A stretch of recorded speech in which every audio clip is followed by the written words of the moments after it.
Hey guys, welcome to our next LinkedIn Live episode, live with John Lees every Thursday. So it's great to have you guys on board this week, live on LinkedIn, also across to my YouTube channel and the Facebook page. So really appreciate you guys jumping on and watching no matter where you are. Hope you guys are tuning in. Leave a comment where you're joining us from, whether that's on LinkedIn, Facebook, or the YouTube channel. Love to know where you guys are joining from. And as always, please leave a question, and John and I will get to them throughout the show. So I'm going to bring John straight in a second, but just a couple of housekeeping things, guys. If you see me looking this way again, I'm engaging you guys in the comments across those different platforms, and make sure you do get those questions in because I will try and get them across to John. Hope you've had a great week no matter where you are. So message off the top. I hope everyone's doing well. I'm based here in Melbourne, Australia, Victoria, and it's been extremely tough here in the city of Melbourne over the last few days. And I just want to wish everyone well out there. It's extremely difficult for those who aren't working, those who are having to, work from home and change the way they work with homeschooling and all the rest of it. It's extremely difficult across the board, as I'm sure it is in many other countries. And let's all just try and do the right thing and stand together where we can. Today's show is about the 6 success in sales ingredients, and I'm going to bring John in to explain them. And I had a good catch up with John prior to the show, and I think you guys will get a lot of value out of this. So I'm just going to bring John straight in now. So we've got John there now live on screen. Hey, John, how you doing? Welcome again from California. Sorry? I said, how are you this evening over there? All righty. We're good in California. No problem at all. All righty. Yeah, no, everything's okay. It's very hot here.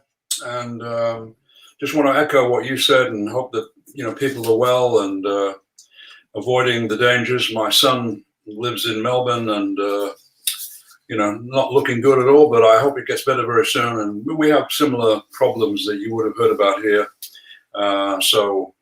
Everybody's working on it, and it's just amazing how many countries have been affected by this invisible enemy.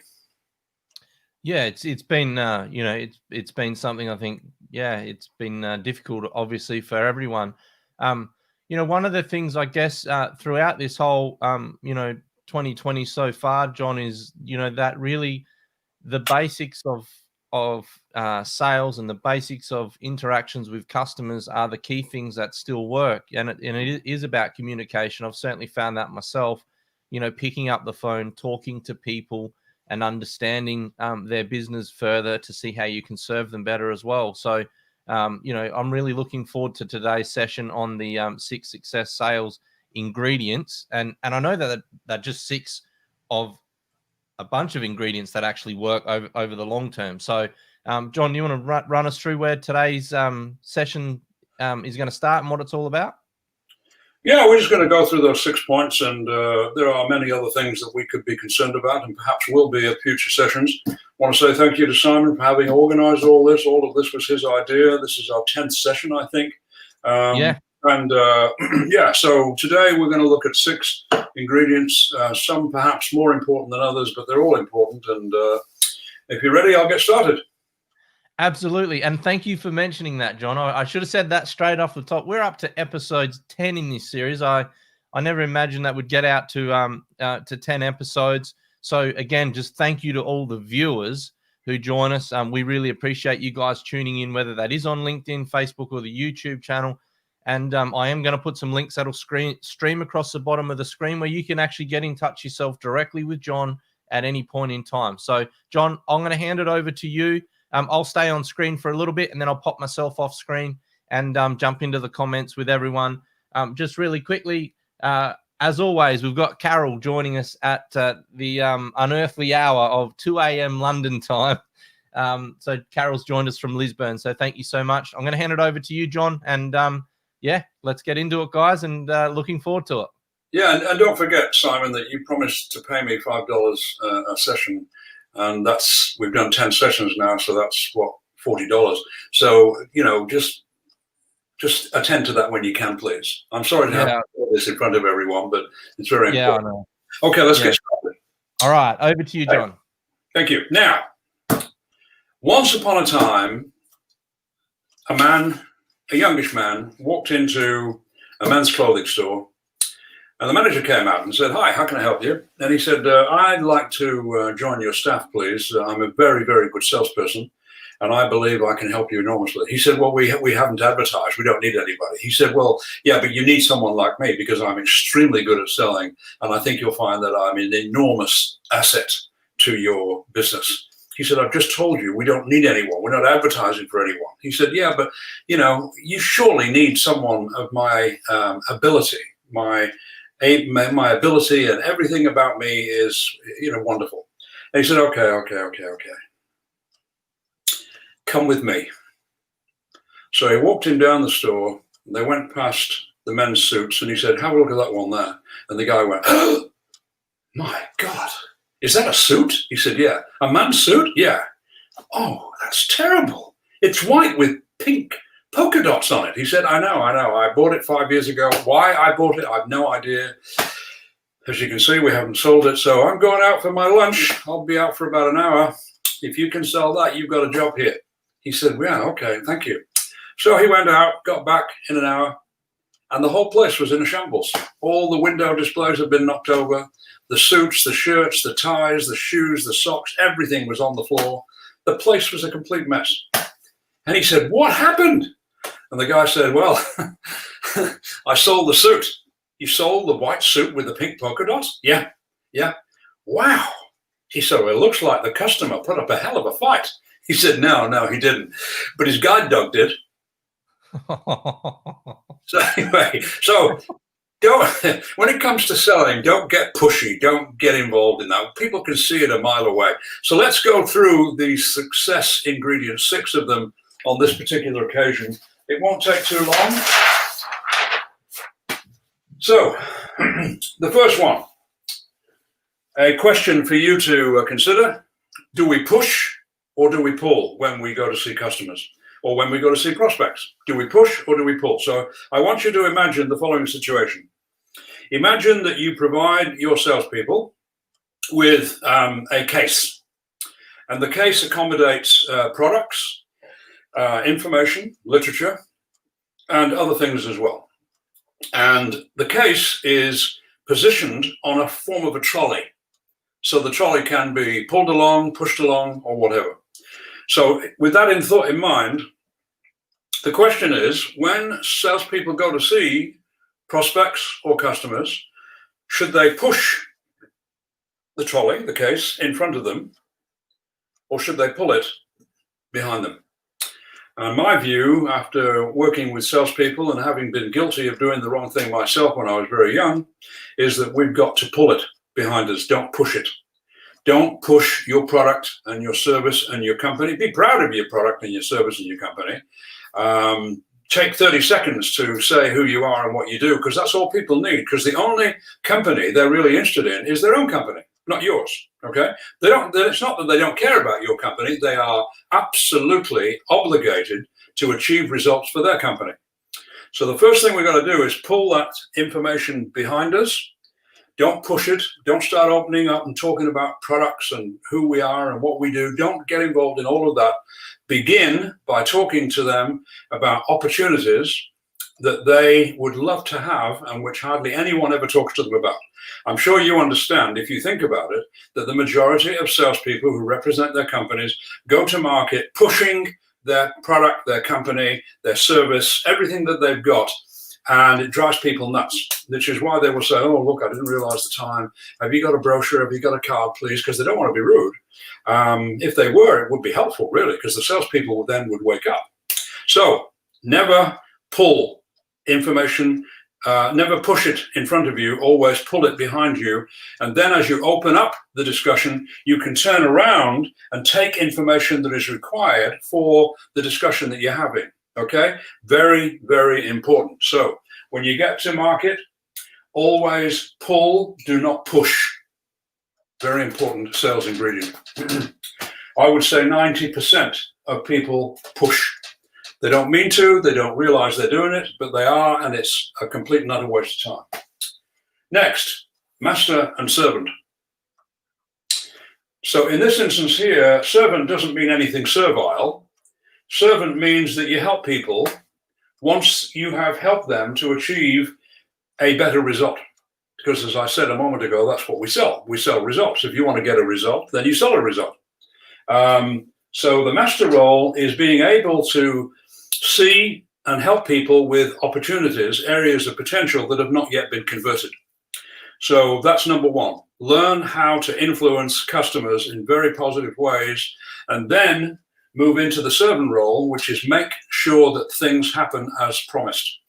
Okay, absolutely vital. You say you're going to do this, then do it. Make sure it happens on time and so forth. So the servant role is very important, but it is secondary to the master role. Meaning that although you might be a very nice person and you're always helpful and you're on call at all times, if you don't do this part of it here, it's a complete and utter waste of time. So the master and servant role is very important for salespeople, and we have to teach them how to do it. That's what I do in training sessions. I teach them how to play this role without being, without going to market and acting, in any big-headed sort of way, but to go to market, to acknowledge their current situation, don't disturb it, don't attack it in any way, help them to realize there are opportunities and that you will show them how those opportunities can be achieved. And then once they begin to take notice and they respond, then we move into this role here and make sure that things happen. Now, I started learning all this sort of thing from a gentleman called Murray Kaplan. So when I first started as a sales rep in the UK, I was working for a company called Reckitt and Coleman. I've mentioned this before, now called Reckitt Benckiser. Very big company. It was the only British company that owned an American company, RT French in Rochester, New York. And so I became a rep. I was a cadet rep, got that much help from management, which is disgusting, but that's the way it is. Talk about push. That's what I was required to do. I was required to go and see people and tell them all about our product, when in fact the only product they cared about was their particular business.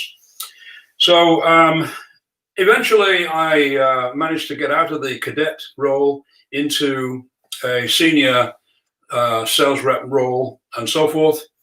And one of my customers was Murray Kaplan. He ran a wholesale business in Manchester, which is where I lived. And he was very well known for having run a very good business. He didn't mess around with people. He wasn't the kind of person who smiled. He just got on with business, and that was the end of that. And it was my job to somehow help him. And unfortunately, my manager from London, who talked very much like that from there, his name was Peter Plunkett. And he came to Manchester one day and he said, "John, tell me, which customer do you really need to develop further?" And I said, "Well, there's one customer called Murray Kaplan that's very important to us, but unfortunately he does little or no business with us. Unfortunately, what happened is someone from the head office in London rang him to say that he owed money. He didn't owe any money. And not only did they talk to him about it, they also spoke to other managers about it. And he was absolutely angry beyond belief. So he had decided that he would keep our product at an absolute minimum. He had told me that he knew it wasn't my fault, but that I was now the sales rep and I was going to have to put up with it. So my boss said, "Well, let's go and see him, shall we?" So off we went, and Peter Plunkett started by saying to Mr. Kaplan, "So, Mr. Kaplan, my name is Peter Plunkett, and I'm here to talk to you today about our company, Reckitt and Coleman.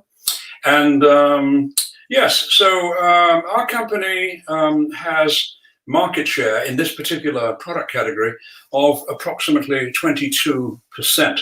Which product have you been favoring?" Kaplan told him. He said, "Yes, well, fortunately, that only has 3% market share. So I think it'd be wise for you, Mr. Kaplan, to go with the Reckitt and Coleman brand because, as I said, we have 22% market share throughout Great Britain." And Kaplan said, "Oh, okay, you finished now?" "Yes, I have, yes." He said, "Yeah, I don't operate in Great Britain. I operate here in Manchester. And I am going to do as well as I can to promote that particular brand rather than yours. So thank you for coming here, and that's it." Well, I was absolutely embarrassed. When we got outside, Mr. Plunkett said nothing to me about the fact that he had made any mistakes or anything like that. He actually said some rude things about Mr. Kaplan, and off he went. That was it.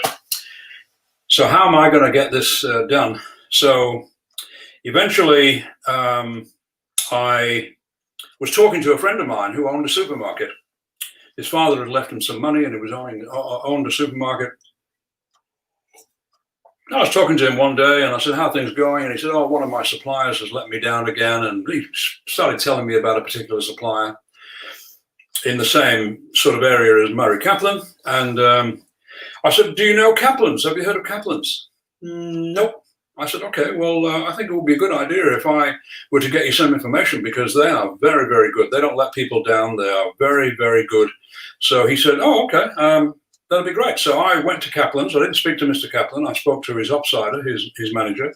I got all the information that my friend Roger wanted. I took it back to him, gave it to him, and he was very impressed with the whole thing. And the next time I went to see Kaplan, and by the way, it was always very low key because of the incident I told you about before, about him owing money when in fact he didn't. I went in to see him, and I said, "Well, Mr. Kaplan, okay, here's the latest situation." I'm 21 at the time, 22, something like that. He said, "Oh, by the way, before you go any further, a guy called Roger Winnick came to see me a few days ago." Oh, he's a very good friend of mine. He said, "Yeah." He said he had problems with his supplier, so he's decided to do business with us. He's placed an order for, and then he nominated how much it was. He said, "Our company will never, ever lose track of the fact that a single customer is extremely important to us. So I'm more than prepared to pay you 10% of what he paid us for his first order, and then it's up to us to look after him. Or you can have the account back the way it was before we had those incidents about owing money." And I said, "Well, I'll take the money, please." No, I didn't say that. I said, "Well, if we could get back to the way it was, that would be grateful." Great. He said, "Okay, that's fine." I left it at that. I didn't really say anything else. I left. Fantastic. And so, generally speaking, I got to know Kaplan. And then I was promoted to the role of major account manager. And one day I was at Kaplan's, and I was sat outside where other reps were sat, and they were seeing other people, buyers and what have you. Kaplan was the chief buyer.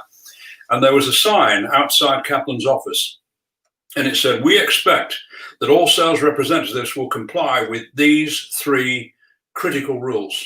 Number 1," okay, and this is the pull factor that I was talking about. "Number 1, that you will help us to achieve incremental sales. Okay, we don't want you to mess with our current brands, our current products. They're all doing okay, thank you. Maybe they can do better, but don't come in and start trying to push them out so that you can get in." Okay, so number 1 is come to us with a definite plan for achieving incremental sales. Number 2, make sure that you have an overall plan to make sure that the result you promised us will work. And number 3, stay with us and help to control the results so that we don't have surprises and disappointments at the end and so forth. When I read those 3 things, number 1, incremental sales improvement, number 2, a plan for making it all happen, and number 3, staying in touch, I got up and left. I made a note of those 3 things. I got up and left. The reason I got up and left is I made an excuse. I told someone I had to go. Is because we didn't offer any of those things. It was the absolute reverse of what we did. All we did was present products and so forth. And you'd think that a company as big as that would have done something better.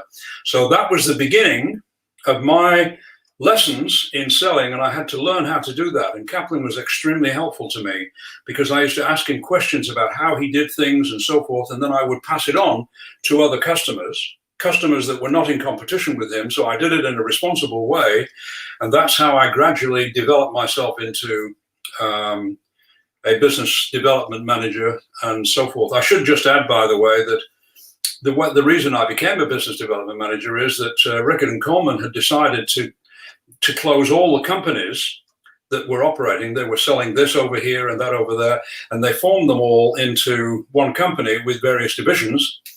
And one of the divisions was looking for a major account manager. And so I applied for the job, and I went to see the people in a place called Derbyshire. The general manager was an Australian, and the managing director was a guy from Manchester. And they said to me during the conversation, "Who is your biggest customer in Manchester?" And I said, oh, that's Murray Kaplan. Because by that time, I was doing excellent business with him. In fact, he was our #1 customer in the whole of Great Britain. And when I said Murray Kaplan, they both looked at each other just momentarily. And then we went back to the conversation again. And that was it. And I went back to Manchester that night, had some business to do, including Kaplan, and I went to see him. And I said, okay, I want to go over this with you. And he said, wait a minute. He said, did you go for an interview today with such and such a company? I said, yeah. And I said, how do you know? He said, because they call me. Oh, did you mention my name? I said, they just asked me who was my largest customer in Manchester, and I told them it's you. I said, so I hope that's okay. He said, yeah, it's okay. He said, by the way, you got the job. I got the job. I got the job of major account manager.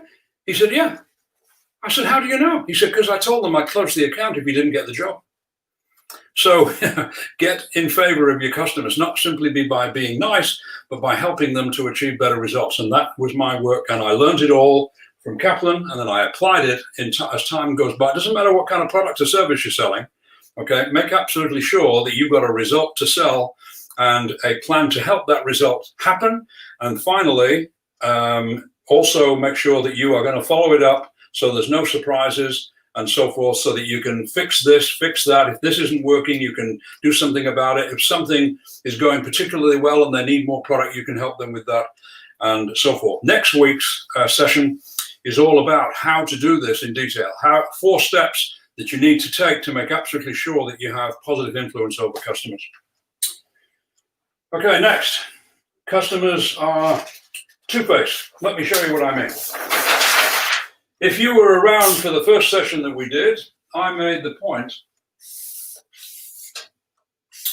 that here are all of the businesses, wherever you happen to operate, here in the United States, in Australia, in the UK, wherever it happens to be. And here are all of the results created by these businesses. Very, very few businesses at the top, small, medium, and large, generate most of the results. Absolutely remarkable.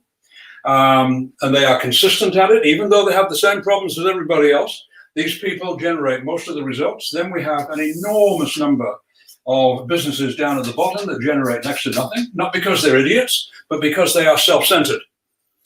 Okay, they don't understand the market. All they understand is who we are and what our target is, and we've got to go and get our target. Which makes you wonder, what's the target of the customer? Well, that's what these people help. Okay, they help people to achieve success. And then we have the people in the middle, and the people in the middle generate only average results. Why? Because they've decided to be average in what they do. Everything about them is average. They don't mean for it to be that way, but that's the way it is. Here we have ladies, gentlemen, young, old. Some went to university, some left school at a tender age. They have, as I said, the same problems as everybody else, economic problems, competitive problems, you name it. But they hold themselves accountable for their own results and so forth, and for the results of the people they serve. And so they go up here and they generate excellent results on an ongoing basis, no matter what the external climate's all about. So if we look at it now in a slightly different way, here are all of the businesses. As I said, you've got a few at the top who do particularly well, many at the bottom who don't do so well, and people in the middle who've decided to be average, mainly because they copy other companies and that kind of thing. And then we have the customer.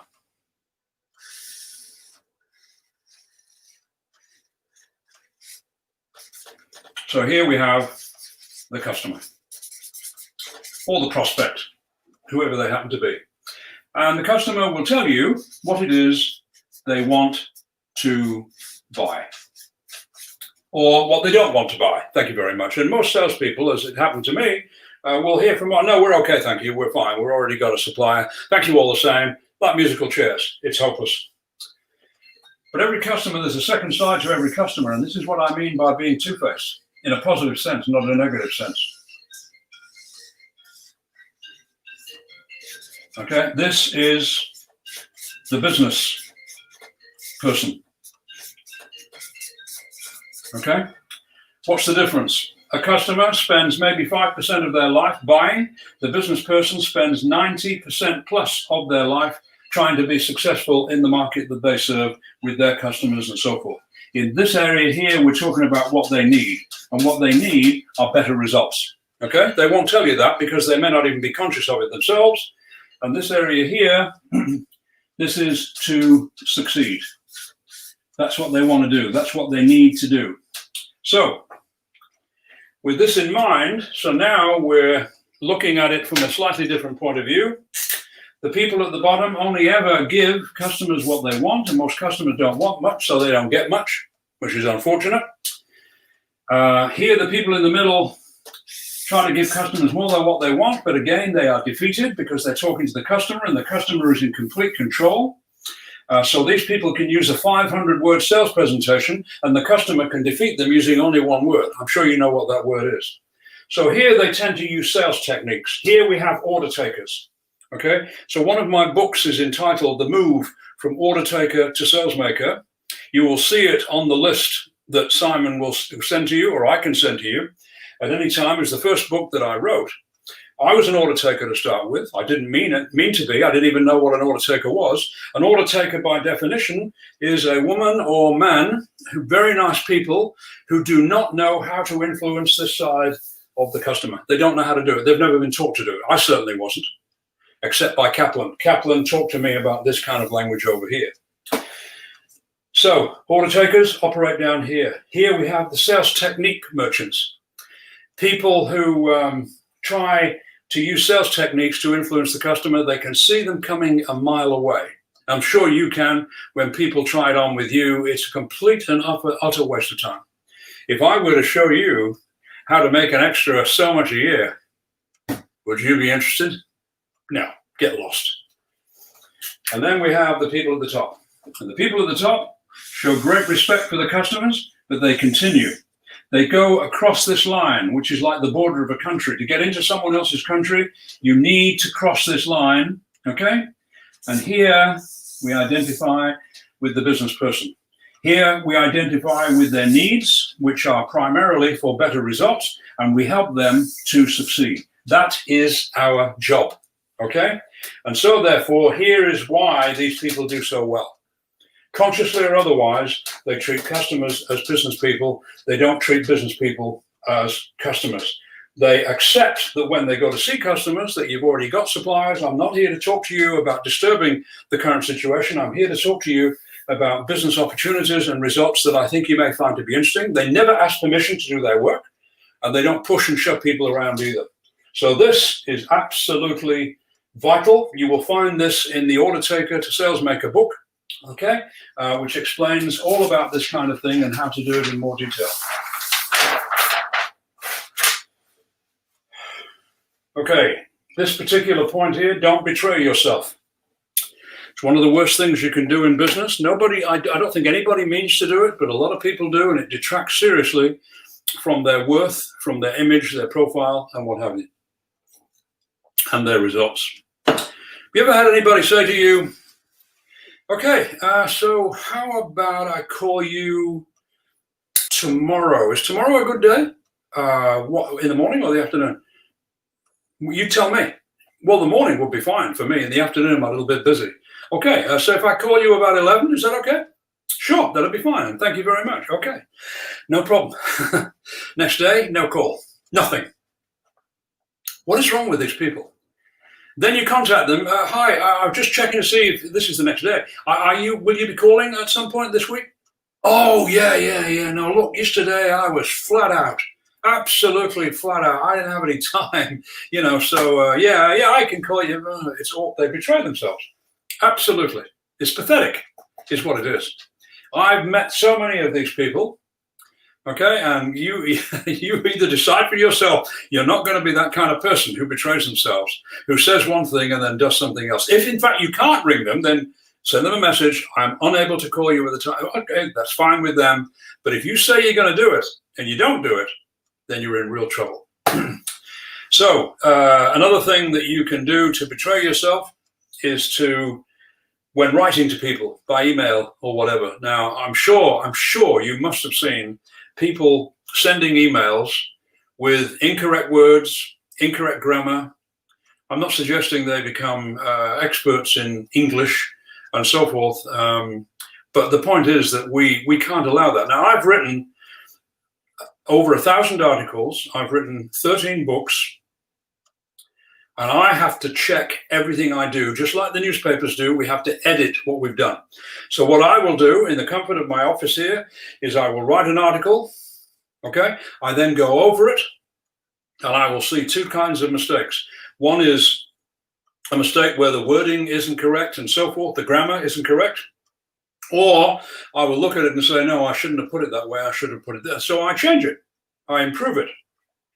Okay, that's what I do. That's what I have to do. I do not want anything of mine to go to market where people say, what the hell was he doing here? Let me give you an example. I had an email one day from a general manager of a printing company. I didn't know him, but he sent me an email saying that his company was at the forefront of helping other businesses with small-time work, medium-sized work, and business, big business work, and so forth and so on. And I would very much like to be of service to you. So if you've got anything happening in the pipeline, let me know, and I will send you, are you ready for this? I will send you an estimate. Now, what he meant to say was estimate, but he didn't. He put estimate. Why would he do that? Why didn't he check what he said? This makes him look very bad. I can remember the very first time when I became national sales manager of Schwarzkopf. I wrote not an article, but I wrote a sort of a memo to all of the salespeople around the country. And it was a very important issue. I wanted them to understand certain things. The very first word that I used, the very first word, doesn't exist. How about that? It doesn't exist. How do I know? Because I showed the memo to my brother, who's a good businessman, and he wasn't under the same pressure that I was, and he looked at it and he said, what's this word here? The word, by the way, was supposed to be regardless, and I wrote irregardless. Yeah, well, there you go. My brother pointed it out. Thank God. After that, I made sure that never again will I send anything out without double or triple checking it to make absolutely sure, not just that they think I'm Mr. Wonderful, but that I'm not Mr. Useless. Okay, very, very important. Okay, so the written word, the spoken word is very important. I remember going to a meeting with a company in Sydney. I did some training for them for the day. And at the end of the day, the sales director got up, and this is what he said. Well, thank you, John. Thank you very much. I hope everyone enjoyed it. And I've been thinking about what John said. I made some notes, and I think what John is saying, really what he's saying, is that all of us have to learn how to articulate better. Not articulate, articulate. Now, all the heads of the salespeople went down, and I could see that some of them were looking at each other and smiling. Don't do that. Don't get involved in doing that kind of thing. Here's another example. A sales manager told his team that they must create excremental sales. Not incremental sales, excremental sales. I remember a manager that I went to see one day. We had a talk, and he said, okay, would you like to go and get a bite to eat, John? I don't know about you, but I'm ravishing. Ravishing? So, you know, another one was that we did a seminar one day, and when we were finished, the manager said, well, John, we're now going from this room to that room to have lunch, and I thought it would be a good idea, if you don't mind, if you were to fluctuate. Fluctuate? So these are the kind of things that people do. They don't mean to do it, but it detracts from who they are, from what they're attempting to be, from their profile, and so forth. Okay, another guy that I met once, he was a Londoner looking after a big company in Australia, and something went wrong, and he got angry. And he said, you know something? This is vindicative of what's happening in this company. Vindicative? So another guy once said to me, this sounds like a very interesting plan, John. Tell me, What does it entail? So just be careful. Don't betray yourself. Think twice about what you do, maybe 3 times about what you do. Now, I'm very careful these days in all my emails. If it's a short email, long email, doesn't matter. I go over it 2 or 3 times. And usually I do make mistakes, so I correct them, so that by the time they get to the person, I not only have expressed myself the way I wanted to and needed to, but I avoided having to embarrass myself and so forth. So be careful. And the last point is, where is sales potential in the marketplace? Well, you've heard me talk about the second gap and what have you, but let me just make it very simple now. Here are all customers and prospects. Doesn't matter how many there are, there they all are. Okay, and now we have to make a guess about something. How are they trading? Well, obviously we don't know, but let's make an assumption. Let's make an assumption. Let us say that that 30% are doing okay. They're doing okay. It doesn't matter what the circumstances are. Somehow or other, they are doing particularly well, and good luck to them. And let's say that 70%, we don't know the exact figures, are not doing so well. They're here 30% doing well means that they are well above where they wanted to be. They're right exactly where they wanted to be. Whereas over here, they're marginally behind or seriously behind. Look, it doesn't really matter. So of the 30% of all customers and prospects and the 70% of all customers and prospects, here's the question for you. How many want and need to improve their current results? Everyone. All of them are looking for progress. That's what they're looking for. They are not looking for products. They're not interested in products. They've already got products. They're only interested in their own products. They're interested in progress. So go to market, don't sell any form of change, just sell progress in the understanding that no matter where you go, the need for progress is absolutely huge, but unstated. That's me done for today. I hope that you found it helpful. You can contact me on the email address that Simon will put out if you would like the books. The books are free to you in PDF form. As I said, there's 13 of them altogether, covering sales, covering aspects of management and marketing, leadership, sales management, and so forth. So more than happy to send them to you. I hope that they're helpful to you. And Simon, again, thank you for the opportunity to contribute today. No, John, excuse me. Another great episode. For me personally, I guess the things that resonated with me was certainly don't betray yourself. That's really, really important. And I even make this mistake on social media. In fact, I made it today when I was doing a post about today's show. I said Tuesday instead of Thursday. And it was my impatience to post what I needed to that, I didn't check it. And then I had to go back and edit the post and the copy in the post later. So it is such an important point to make, double check yourself, make sure those things are right, John. And as you know, I am very guilty of that myself. And then obviously that second part is, do what you say you're going to do. That's really important for all of us. Again, I put my hand up and know I've been guilty of that also. So some really great points there, John. Really appreciate that. The master and the servant, another good topic there as well. Some great examples too, John, of how to treat customers and offer them value essentially. So another great session for everyone. I'll just acknowledge a couple of people that I know have jumped on here. We've got Palo from Brazil, who's joining us from South America. Mate, we hope you guys are safe over there too. And we've got Jeremy from WA. So, thanks again, guys, for tuning in. I've had a quick look over at YouTube and Facebook. So if you're watching from those 2 platforms also, we thank you very much for joining us today, which is episode 10. So again, John, thank you so much for putting all these episodes together. Episode 10, I'm looking forward to next week. I really do look forward to these every week. And more than anything, we just hope this brings some value to you guys. And as John said, you can see across the bottom of the screen there, which is John's email address, info@johnlees.com.au. You can reach out to John at any time, and John can send you a PDF version of all his book covers, and he's offered these for free to our audience. So please take him up on that.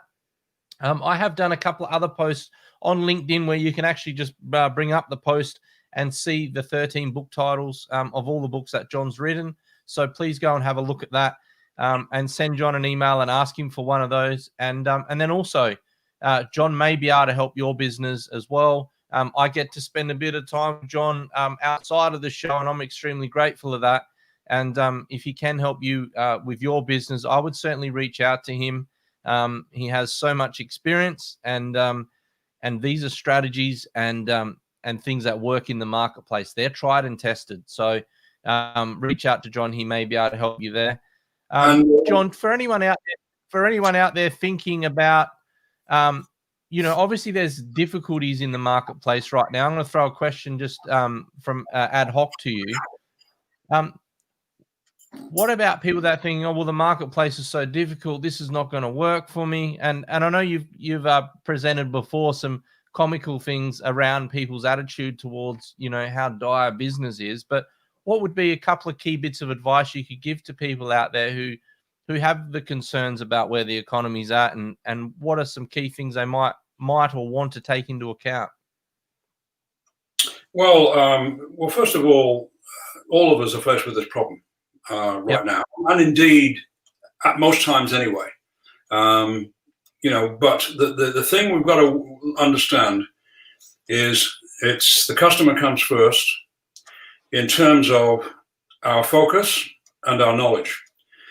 So if you talk to any kids about the top sports people around the world, they all know, or in most cases they will know, Michael Jordan was the best basketball player, blah, blah, blah. And then we use films of those people to show our kids, not that they will ever reach that point, but so that they will have the motivation to understand that it is possible to do this. And we have to understand and focus on who are the top achievers in our marketplace and what are they doing? Is it something that we're doing to help them? Is it something they're doing on their own? Either way, we have to learn, okay? Because that's what we're selling. We're selling information. If you've got, for instance, a rep who's got, let's say, 150 customers, you can imagine a customer saying, or a prospect, how many customers do you call? 150 altogether? Yeah, okay, fine. So if you think of the pyramids, how many would be at the very top of the pyramid? Oh, probably 20, 25. Yeah. Do you know exactly what they're doing and what results they're achieving? Not really, no. Because they've never been asked to, and the company hasn't looked into it. Okay, I'm not talking about stealing information here. I'm talking about learning.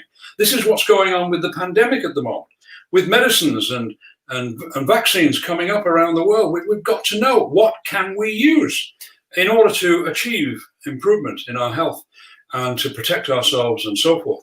So I'm not suggesting that you go around simply copying people. I'm saying that you should learn who are the best. Now, for me, the gentleman that I learned the most of was Peter Drucker. He's long since gone. He's long since gone. But I've written 13 books. He wrote about, I think, 30 books or more. I don't know. Straight to the point, no messing around. And I remember one comment he made right at the beginning of a particular book, where he said, everything you have inside your company, everything is a cost. People are a cost. Computers are a cost. Furniture is a cost. Everything you have is a cost. All of the money you would like to earn is in the marketplace. So start studying the marketplace and know more about the marketplace so that you can then work backwards from there, get back to the office, and then prepare a story to go to market. Nothing could be worse for salespeople than to go and be beggars. And that's basically what happens. And they don't mean to be, they don't want to be. And so they begin to protect themselves by saying things like, hi, I'm with, and I was just wondering, do you have time for me to go through some things with you? Is this a good day? Is this a good time for you? You know what the answer is going to be. No, not really. No. Okay, well, not to worry. Maybe I can come. See what I mean? So they make it all worse, really. But at least they don't take up people's time. So, yeah, what we've got to do, and next week we're going to concentrate on this master role here and this pull role here about how we can go to market with management's help. You can't have management simply in the office doing figures. That means nothing. So what we've got to do is learn how to go to market with interesting, valuable stories that people need but never ask for. And Okay. and John, you touched a little bit on next week. Can you give our viewers a bit of an insight into what we've got in store next week again? Yeah, it was the idea of being able to play this role here or that role there, they're related roles and what have you, doing what it is that Murray Kaplan taught me to do, which is help to solve results for people. And how do you do that? How do you actually go about the process of doing that? What steps do you take? And that's what I'm going to go through next week. And there are 4 steps that you have to go through. None of them are overly demanding. They're all critical, but they're not overly demanding. And we have to learn how to get on with doing that in a way that is completely acceptable to customers and prospects. So, and we'll be doing a few other things as well, but that's the main thing that we're going to do. And it's all under the heading of aims. That's what it's all about, aims. And I will explain all that next week in more detail. Yeah, well, look, John, there you go, guys. So next week is the 4 steps in how you can sell results to customers. I'm sure it's a question everyone's had. All of this, how do I go and sell results to customers? Guess what? Episode 11 is going to catch all of that live with John Lees here on LinkedIn and also across to my YouTube channel and my Facebook page. John, again, thank you so much for making your time available this evening over in California. I hope you have an awesome week ahead. I look forward to catching up with you off camera after the show, as always. And again, guys, thank you so much for tuning in. We really appreciate you all taking the time to get in touch. Just to acknowledge you there very quickly, Kieran Travers, thank you for joining us. And again, Carol, it must be close to 3 a.m. over there in Lisbon. So thank you so much for joining. And everyone else who hasn't dropped a comment in, drop a comment where you're watching from, and John and I will give you a shout out during the show. In the meantime, John and I will see you next week for episode 11. Awesome. Look forward to it, John. Thank you so much for your time again this week. We'll see everyone next week live on LinkedIn. And don't forget, that's 11 sessions next week at $5 a session. So I want that $35, okay? I don't mean to implicate you in, but it's very important. Next week, $35 bucks. Yeah, John, the cameras are still rolling here. I think we should have that discussion later. I'm sorry. Damn it. Doesn't matter. Hey, guys, we'll see you next week live on LinkedIn.